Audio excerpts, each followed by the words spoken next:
memakai pakaian dengan bau yang tajam. Mereka berkata, "Siapakah yang kita serbu, Bani Auf atau Najjar?" Target sasaran kita adalah Bani Najjar. Mereka membunuh tentara kita, maka kita wajib membalas dendam. Mereka pun berperang dengan menghunus pedang mereka.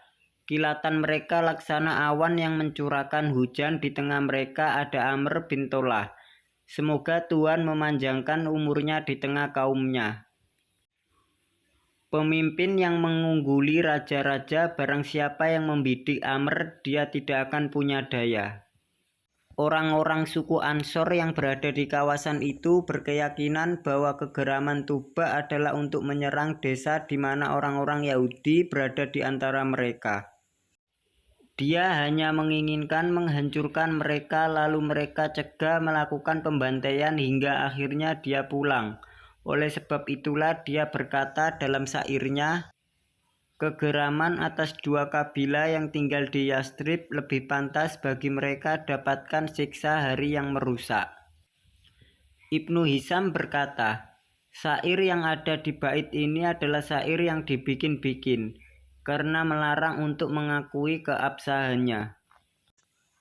Ibnu Ishaq berkata, Tuba dan kaumnya adalah para penyembah berhala.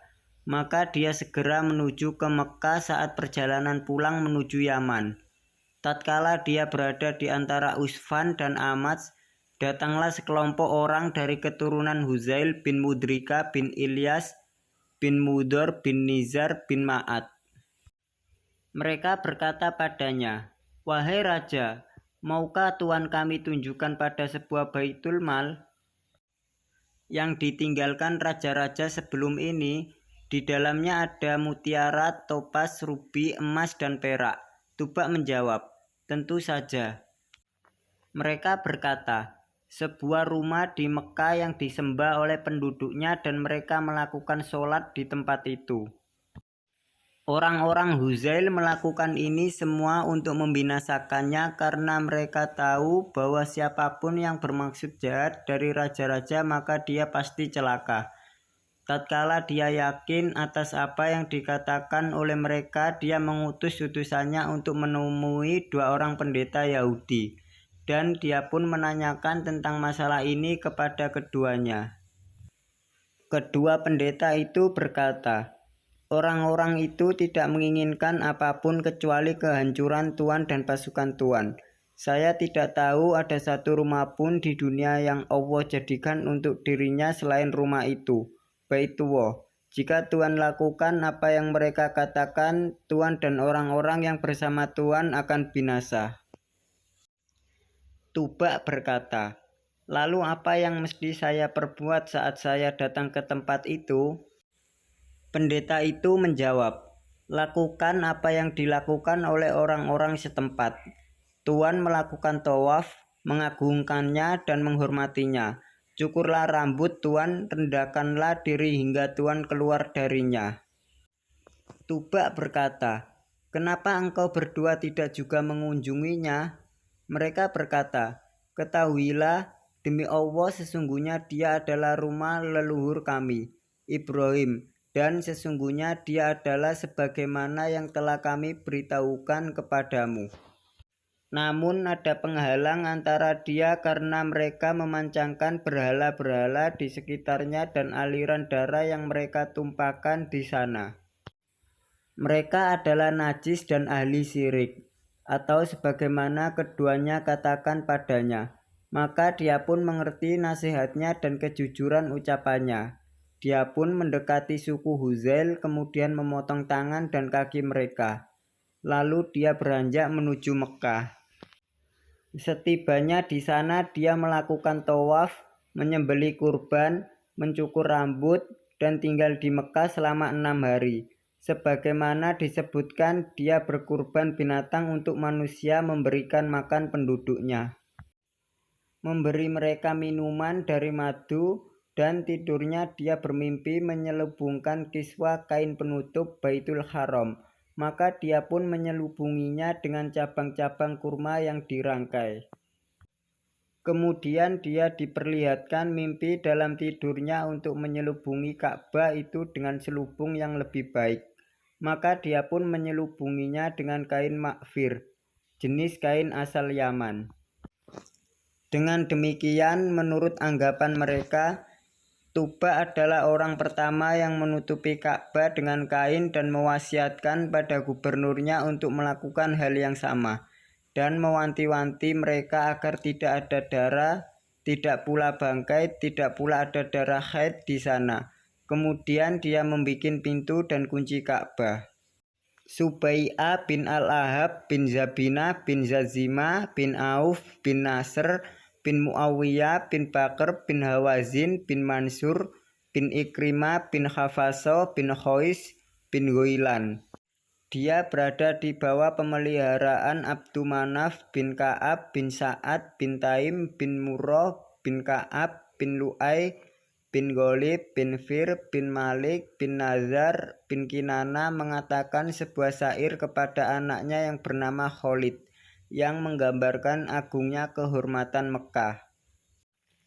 Dan dia melarang anaknya untuk melakukan tindakan-tindakan yang di luar batas, tentang kerendahan hati di hadapannya dan apa yang seharusnya dilakukan untuk anaknya. Syair berbunyi sebagai berikut. Wahai anakku, janganlah engkau menganiaya anak kecil dan orang tua di Mekah. Jagalah kehormatannya anakku.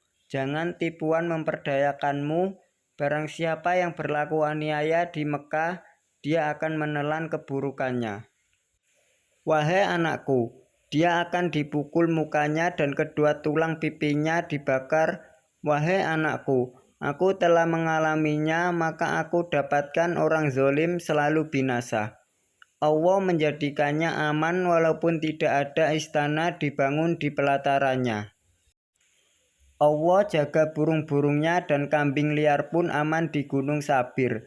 Tuba telah datang untuk menyerangnya, tapi malah dia dihiasi bangunannya dengan kain dan indah. Tuhanku telah menghinakan kerajaannya sehingga dia pun memenuhi nazarnya. Dia berjalan ke sana dengan kaki telanjang dengan membawa 2000 unta. Dia juga menghormatinya penghuninya dengan suguhan daging mahar unta. Dia suguhkan pada mereka madu, nan, jernih dan gandum kualitas tinggi. Pasukan gajah mereka dihancurkan dengan kerikil-kerikil yang diturunkan Tuhan. Telah menghancurkan kerajaan mereka nan jauh di sana, baik yang di Persia ataupun di Khazar. Maka dengarkanlah jika ia dituturkan pada kalian, dan pahamilah bagaimana akhir dari semua yang terjadi. Ibnu Hisham berkata, kata-kata dihentikan pada khofiyahnya saja, dan tidak di-i'rab dijelaskan tata bahasanya, subjek, predikat, objek. Kemudian dia keluar dari kota Mekah menuju Yaman bersama dengan pasukannya dan 2 pendeta Yahudi. Tatkala dia memasuki Yaman, maka dia menyeru kaumnya untuk masuk. Agama baru yang dia telah memasukinya hingga masalahnya bisa diselesaikan dengan menjadikannya api yang ada di Yaman sebagai. Hakim Ibnu Ishaq berkata, telah menceritakan pada saya Abu Malik bin Sa'labah bin Abu Malik Al-Khurazi. Dia berkata, saya mendengar Ibrahim bin Muhammad bin Tulha bin Ubaidillah berkata, tatkala Tuba telah dekat ke negeri Yaman untuk memasukinya, maka dia dihadang oleh orang-orang Himyar. Mereka berkata, janganlah engkau memasukinya karena engkau telah meninggalkan agama kami. Maka dia pun menyeru mereka untuk memeluk agamanya dengan mengatakan, sesungguhnya agamaku itu lebih baik dari agama kalian.